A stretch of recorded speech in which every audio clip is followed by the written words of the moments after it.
Jacinta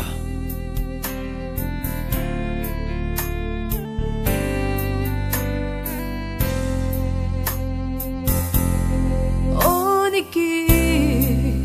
Koyan nghe môi chuan ka zong ruai che asin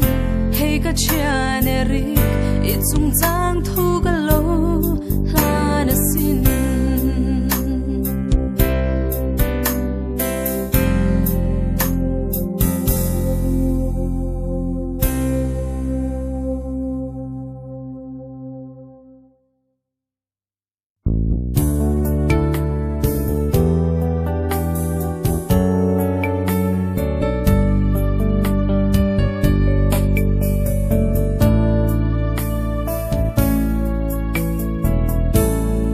ai te imoi e kamangai imoi chuang e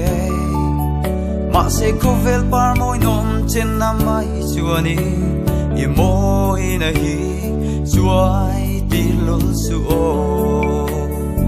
ei hi vong reng la rin no min no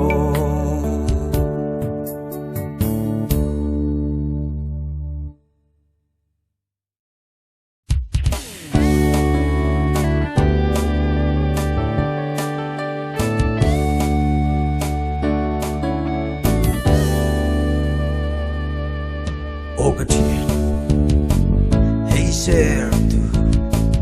tu tuy ninh du rồi ya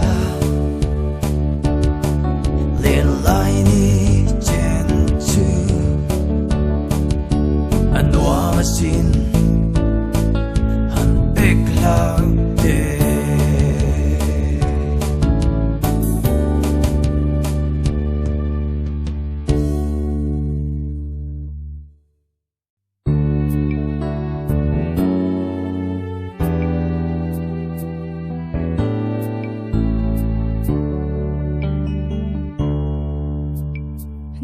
đủ lại gần mang ngày na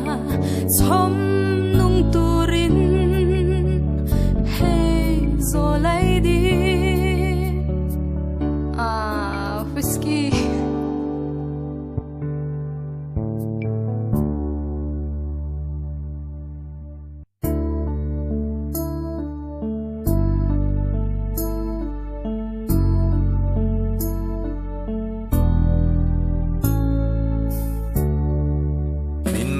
đam ru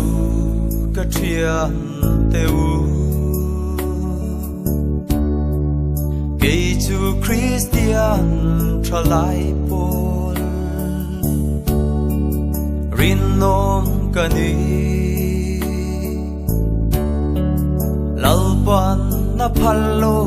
kop dun na remlo nang pon ni du chu thang mai ro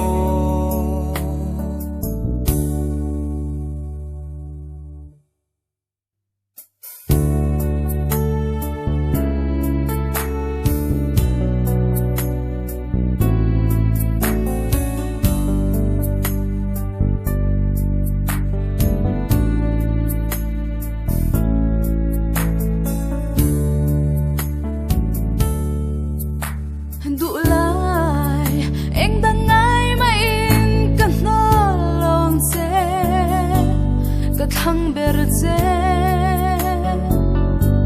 kamangai ze asin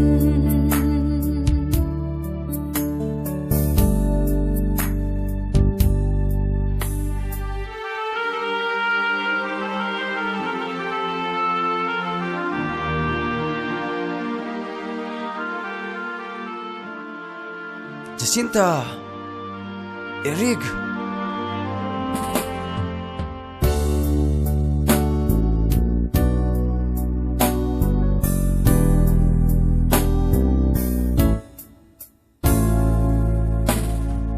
dài riêng nghe đi hết tiếng reng các tuần trin treo cột tên lim tên lên ru cái kia ngã cả ta Krista ato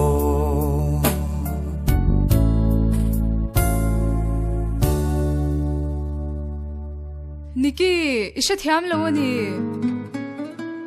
darang ka chai lo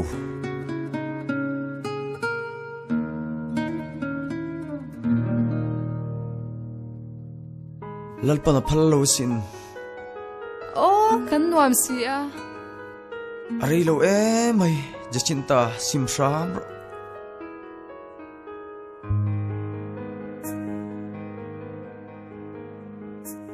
eng fel na nge zoma in fiat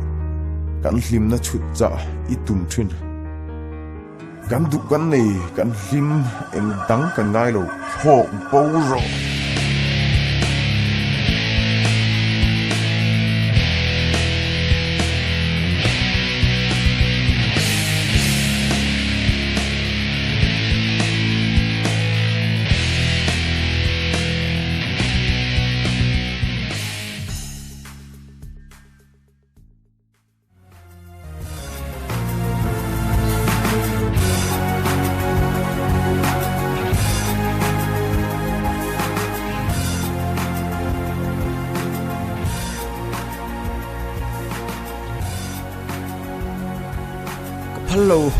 kaphallo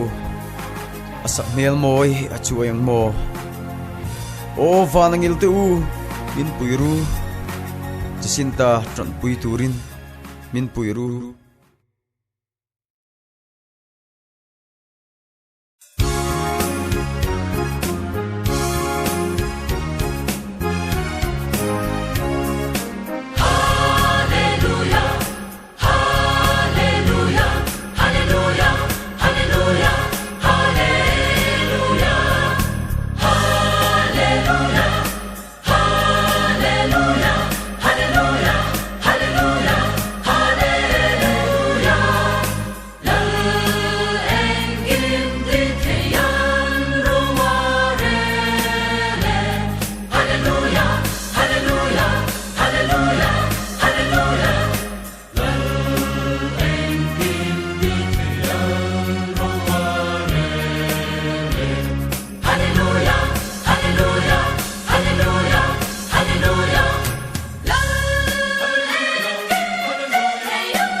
Christian chalai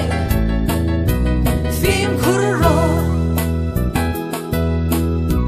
phim khura trao môi nghe ye lim nam muan namal so mo pham kim nghe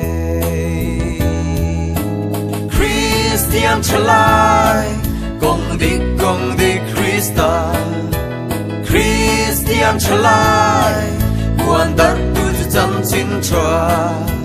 Christian chalai phim khuro in nun ni hlim na kha chut ngun ro siam tu pathian ron sungin adai chiat lovin Christian chalai gong di Christian chalai muan dar tu chân chín choa Christian chalai